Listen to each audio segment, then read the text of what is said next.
Hello dear student, ये question है। इसमें एक ट्रायंगल बना हुआ है। इस ट्रायंगल में क्या है, आपको ये बताया गया है कि ये दोनों एंगल इक्वल हैं। दिस एंगल इक्वल है, दिस एंगल आपके पास 48 गिवन है, दिस 30 गिवन है।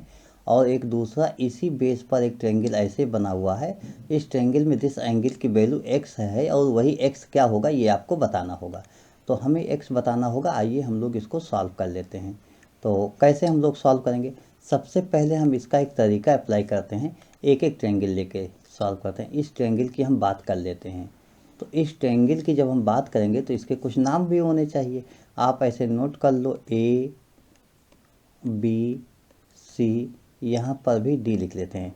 इन triangle A B C, in triangle A B C देखिए, angle A plus angle B plus angle C equal to 180 degree होगा। ए को आप 30 जानते हो, यहाँ सॉरी ए को आप ये 48 प्लस 48 मतलब 2 टाइम 48 आप नोट कर लो सीधे सीधे। 2 टाइम 48 यानी डबल हो जाएगा। देखिए एक ये 48 था तो ये दोनों मिलके तभी तो ए कंप्लीट होगा।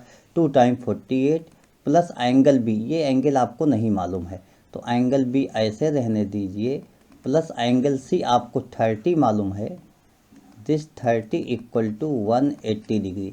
एंगल बी इक्वल टू जब आप निकालोगे तो 180 माइनस 30 और ये 2 इंटू 48 ये 96 हो जाएगा, इस साइड माइनस हो जाएगा। तो 180 माइनस 30 150 होता है। 150 माइनस 96 इसको भी माइनस कर लो। 10 माइनस 6 4, 4 होगा। 14 माइनस 9 5 हो जाएगा। तो एंगल बी आपके पास 54 हो गया। ये तो एंगल हमारे पास बी हो गया। अब हमें इसी क्वेश्चंस को आगे प्रोसीड करना हो। देखिए एंगल बी तो आपके पास मिल गया, ये एंगल कितना होगा, दिस एंगल कितना होगा, दिस एंगल। तो इस एंगल को अगर हमें निकालना है तो आप लोगों के पास ये होता है ना, sum of interior angle, this interior angle equal to exterior angle, यही तो होता है। और सम ऑफ इंटीरियर एंगल कितना होगा, मीन ये एंगल निकालना है तो 30 प्लस 48 इंटू 48 प्लस 96, यही तो हो जाएगा। तो ये 6 हो गया, 9 3 12, 126 डिग्री हो जाएगा। इस तरीके से मैंने यहाँ पर निकाल लिया। लेकिन इसका जैसे ही आपको हाफ निकालना होगा, फिर आप इसको हाफ करोगे, 2 से डिवाइड करोगे, 2 6 जा 12, 2 3 जा, मीन आप यहाँ से ये मिल गया आपको कि जिस एंगल की बात हो रही थी ये एंगल आपके पास 63 डिग्री हो गया, दिस एंगल 63। और दिस एंगल को हमने अभी निकाला था, ये एंगल हमारे पास 54 हो गया। दिस एंगल आपके पास 48 गिवन है। अब in triangle A B D आप लिखोगे, in triangle A B D. देखिए एंगल ए का मतलब अब आप इसको लिखोगे ऐसे, डी ए बी। तो एंगल डी ए बी मैं लिख लेता हूँ ताकि आपको प्रॉब्लम भी ना हो समझने में बाद में।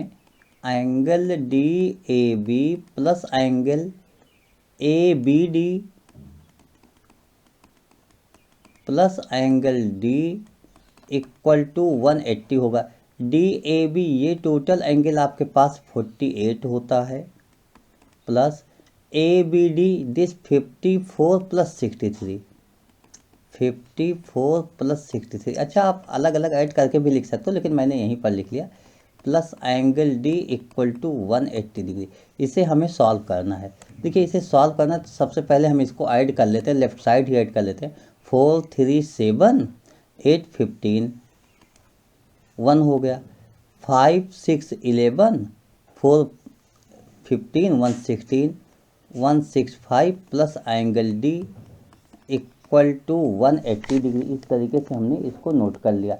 और अब हम लिखेंगे angle D equal to 180 minus 165 degree. इसको जब माइनस किया तो ये आपके पास 15 डिग्री आ गया। इसका मतलब एंगल डी यानी एक्स डिग्री जो पूछा गया था वो क्या है, 15 डिग्री है। तो x इक्वल टू 15 आपके पास आंसर आ गया। यहाँ पर जहाँ पूछा गया था x डिग्री क्या होगा तो हम कहेंगे 15 डिग्री आंसर हो जाएगा। तो मुझे लगता है यहाँ कोई समस्या नहीं होनी चाहिए, आपको इस समझ में आ गया होगा।